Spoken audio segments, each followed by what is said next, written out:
very hello to my students and welcome to the new lecture of accountancy, and this is our 25th lecture, and today we are going to study the new chapter or a topic which is called the dissolution of the partnership firm. Now see, till now you have just studied in the partnership that how the partner comes in the partnership, which is called the admission of the partner. How a particular person or a partner leave the firm, which is called retirement, or how all of a sudden if the partner there is a death of the partner and all of mishap happens with particular partner, how the things are settled. All this means it is the dissolution of the partnership, because in either there is a case of the admission or a case of the retirement or a death, when the partner start the partnership again with a new way, with a new base, it is called the partnership. It is a constitution of the reconstitution of the partnership.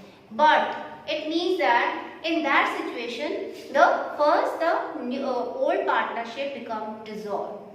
Okay, but here we are now talking about the dissolution of the partnership firm.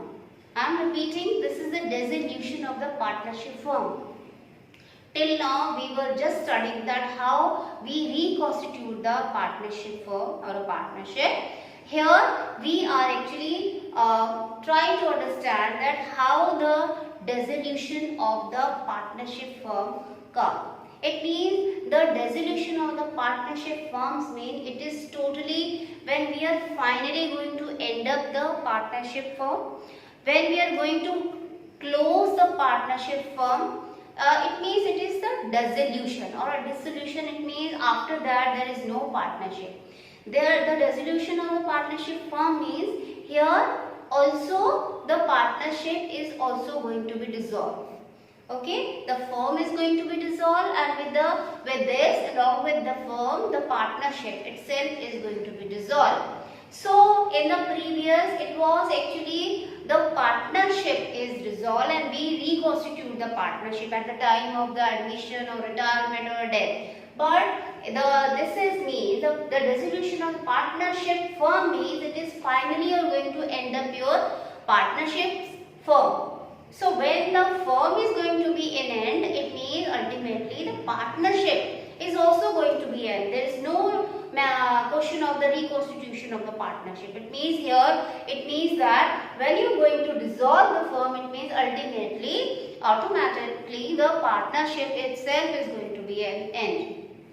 So what is the definition of the partnership? According to the section 39 of the Indian Partnership Act 1932 says or defines that dissolution of the firm means dissolution of the partnership among all the partners in the firm. It means dissolution of the firm means it is the end of the firm, end of the partnership also.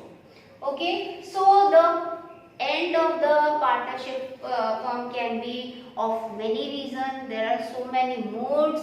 So what are the modes? First, that is the mutual agreement. The partnership firm can be dissolved or can be come to an end by the mutual agreement. By the mutual agreement means when all agrees. With the consent of all the partners, the partnership firm can be dissolved or come to an end.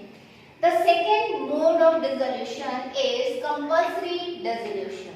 Now, in the second mode of dissolution, it means it is required to be end of the partnership firm. What can be the cases of it? First, when all the partner or all the partner except one become insolvent. The partnership become compulsory for the dissolution when all of the partner or one of the partner is insolvent. Next is the B part, when the business become unlawful. Also, if the business is unlawful in the eyes of the court, in the eyes of the law, it means that is also it's required to be compulsory dissolution of the partnership. Third one is by notice. It means by notice means if the partnership was at will It was its will. So when the will comes to an end, by in case of the partnership at will, you can by giving the notice in writing, or the partner can give the notice in writing, can end up the partnership firm, which is called the dissolution by notice. Fourth one is on happening of the event. This can also be done, the dissolution can also be done with a different kind of event. When it happens, ultimately the end of the partnership comes to an end. So it means, so on the happening of the event also may be the reason or the mode of the dissolution. It means on the happening of the event means when that particular event comes, the ultimately the end of the partnership comes to an end. So what can be the event? First is the expiry of the term. It means if the partnership at will, you may be study about the different kinds of partnership. Here also the partnership at will, the partnership with the venture, there are so many kinds and types of the partnership. Here the first reason or an event may be that the expiry of the term. When the partnership is in the partnership is on the expiry of the date, it means expiry of the term. It means that when the expiry of the partnership comes, it means ultimately the dissolution of the partnership comes to be happened. B part, completion of the venture. There are sometimes the partnership is formed to do some kind of the venture, and when that venture is over, when it means a partnership is come into existence with the reason of some work, and when that work is over or completed, ultimate that partnership is going to an end, or that partnership is going to be on dissolution. 6 is the death of the partner. When all of a sudden the partner, there is a death of the partner, it means with the will of the all, if they don't want to carry on the business more further, they can dissolve. With the consent of all, the partnership comes to an end. So it means the D part is on adjudication of the partner as insolvent. If the partner is insolvent, also then the dissolution of the partnership can happen. 5th is the dissolution by the court. It means it is by the court. And what can be the reason? First is the person become unsound mind. If a partner who is the partner in the partnership is of an unsound mind, also the court has insist the partnership to dissolution of the partnership.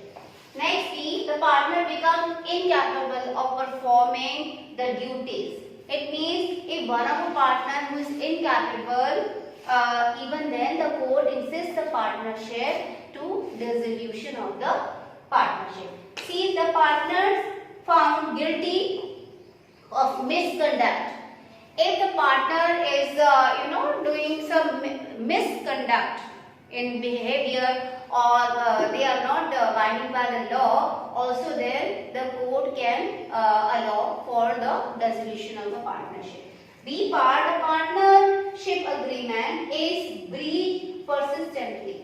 See, in the partnership is actually run with the help of the deed.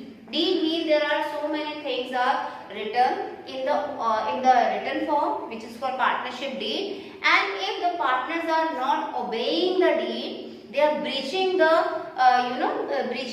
code which is there in the partnership deed. Even then, the partnership firm can be dissolved. Okay. D part is, that is, the court find dissolution justified, or also when the firm cannot be carried on except of. So it means if the court finds that it is justified to be dissolved the partnership, also then the partnership firm can be dissolved. And also if the firm is just incurring the losses, there is no profit, and of the number of years there is only incurring the losses, also then the partnership, it is advisable to dissolve the partnership. So these are the modes of the dissolution of the partnership. And now in the next we will study about how the accountability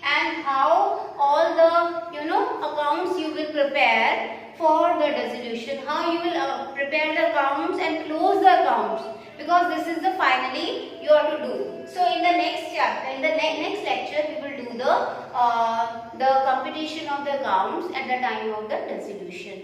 So you people please do practice at your home, and all the good luck from my side. Thank you.